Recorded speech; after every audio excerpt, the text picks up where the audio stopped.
Então a Satis Codington também vai citar essa passagem do Concílio Vaticano I, que diz que nós devemos crer como matéria de fé divina e católica em todas as verdades que estão contidas na Palavra de Deus ou transmitidas pela tradição e que a Igreja ensina, seja pelo magistério solene ou seja pelo seu magistério ordinário e universal.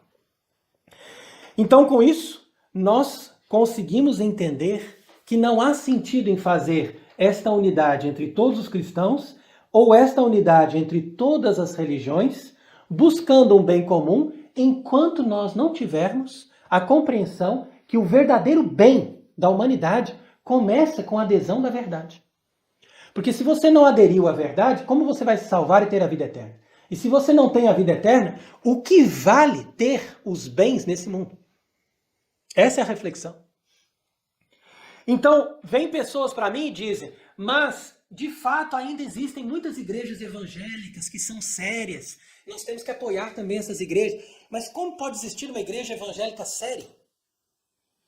A única seriedade é a conversão à verdadeira fé. De fato, eles podem ter, com certeza, muitos evangélicos que estão mais próximos da doutrina católica do que esses que estão promovendo essa apostasia completa atualmente. E eu acredito que existem sim protestantes e evangélicos que estão mais próximos da verdade do que muitos católicos. Mas nós não podemos nos conformar com uma igreja semi-católica ou uma igreja mais ou menos ortodoxa. Nós devemos buscar, acima de tudo, a verdade completa, integral e a perfeição da fé católica, como ela foi ensinada em todos os tempos. Então veja que Deus criou a família, Deus criou a igreja, Deus criou a sociedade. E todos os reinos cristãos faziam parte de um poder temporal que estava legitimamente organizado e ungido para representar Cristo, em nome de Cristo, para o governo da sociedade. E todos eles, por sua vez, estavam em torno do Papa, que era o representante, o vigário de Jesus Cristo, aquele que fazia o papel de união de todos os reinos e de todos os cristãos, a fim de levar as pessoas, através da verdade, ao cumprimento das promessas de Deus. Agora, se nós não temos alguém pregando a verdade católica, então nós não podemos chamar essa pessoa de Papa, senão nós estamos colaborando para a destruição da Igreja Católica. Mesmo que essa pessoa se apresente como Papa, tenha vestes de Papa e seja reconhecido como Papa por todos os cardeais e todos os bispos. É isso que diz Santo Afonso aqui, nesse livro que nós estamos apresentando hoje aqui, muito interessante, que é feito especialmente para falar da autoridade do Pontífice Romano. E nesse livro Santo Afonso vai dizer, contra os sectários que negam que a Igreja Católica seja a única e verdadeira igreja, que fora do caso de heresia, o Papa não pode ser julgado por ninguém. Mas se um Papa cai na heresia, ele pode ser julgado por qualquer fiel, porque ele já está julgado, uma vez que é Cristo que o julga. E ele diz também que ele, na verdade, nunca nem teve acesso ao pontificado. Então ele diz, se ele está ali caindo em heresia, é sinal de que ele nunca foi um Papa. Simplesmente isso. Por quê? Porque é impossível a igreja ter uma promessa direta de Cristo, que é impossível que algum Papa caia na heresia. Então a citação de Santo Afonso nos ajuda a esclarecer o problema.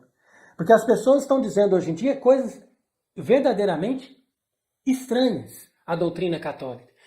Outro dia eu li um artigo de um tal de Edward Pentin, que ele fala o seguinte, é um vaticanista, que ele vai dizer que nós poderíamos muito bem ver Francisco ser sucedido por um Papa que fosse um pouco mais ortodoxo. Então realmente é impressionante como essas pessoas hoje em dia estão trabalhando com pensamentos que estão completamente fora daquilo que a igreja sempre ensinou e sempre pensou.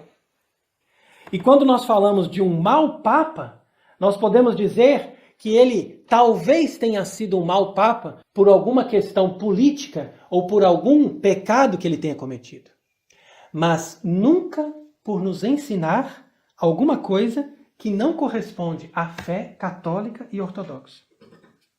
Então, quando nós dizemos tudo isso, as pessoas nos acusam de sede-vacantismo.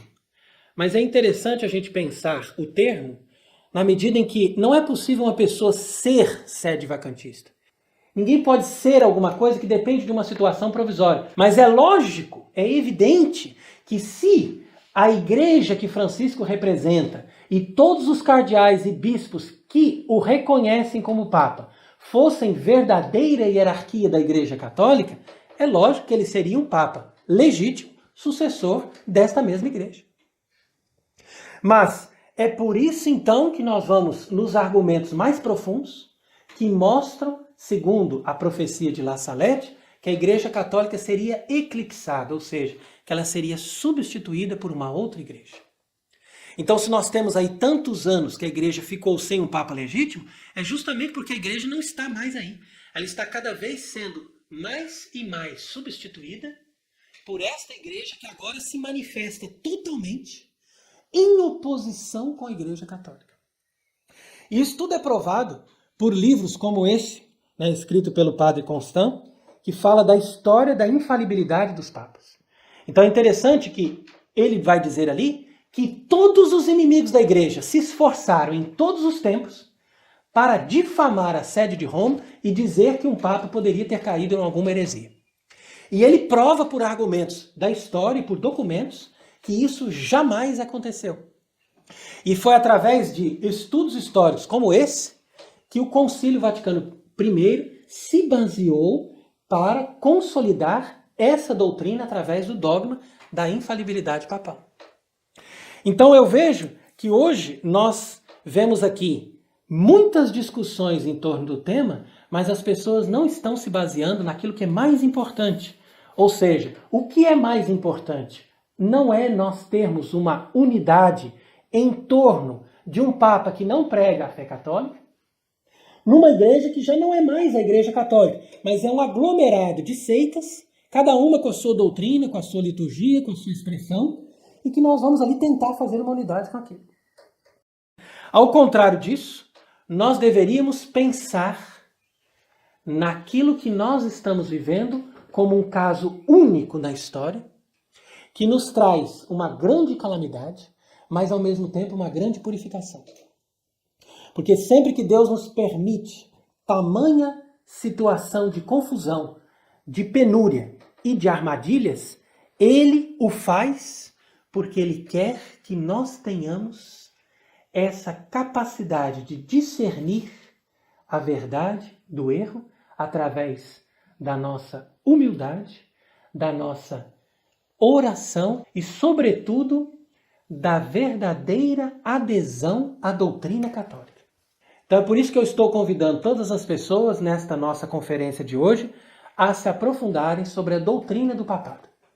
Então, se você se aprofunda sobre a doutrina do papado, você vai perceber que o que nós temos hoje não é a verdadeira igreja e não é um verdadeiro papa, mas é um embuste, uma situação completamente falsa que compromete a própria instituição da igreja fundada por Cristo.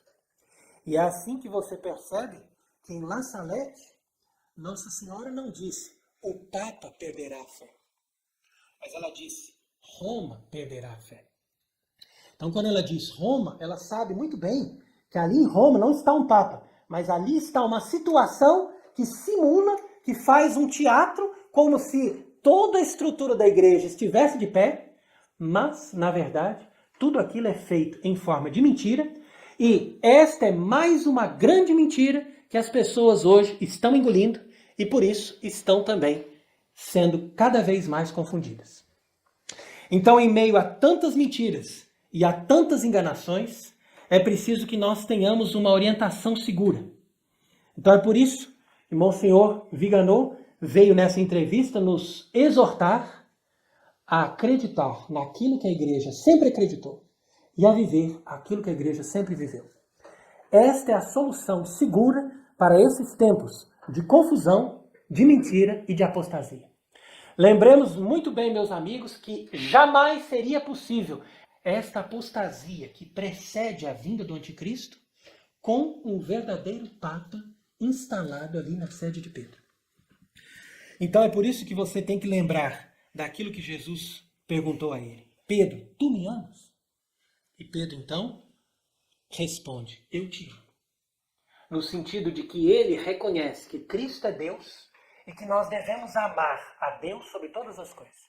E amar a Deus sobre todas as coisas é confessar a fé até a morte. Não é possível amar sem confessar a fé. Pedro primeiro confessou a verdadeira fé. Depois ele se tornou Papa, que significa pai e pastor de todo o rebanho. Então aqui conclui Monsenhor Viganò, nessa sua entrevista a Aldo Valli, dizendo que as provações presentes não devem nos assustar, mas nos impulsionar a renovar a nossa fé naquele que disse de si mesmo, eu vos disse essas coisas para que em mim tenhais a paz. No mundo tereis aflições, mas tende coragem, eu venci o mundo. Amemos a Deus acima de nós mesmos e saibamos que tudo concorre para o bem daqueles que verdadeiramente amam a Deus. Com isso, nós não vamos ter medo das pandemias, das enganações, de todas as calamidades que vão vir sobre o mundo, mas nós estaremos firmes, presos na rocha firme, que é Cristo, e inabaláveis na medida que as provações vierem para purificar a nossa fé e para nos dar a condição de darmos o nosso testemunho de verdadeiros cristãos, de verdadeiros católicos, de verdadeiros seguidores desse mesmo Jesus Cristo que venceu esse mundo.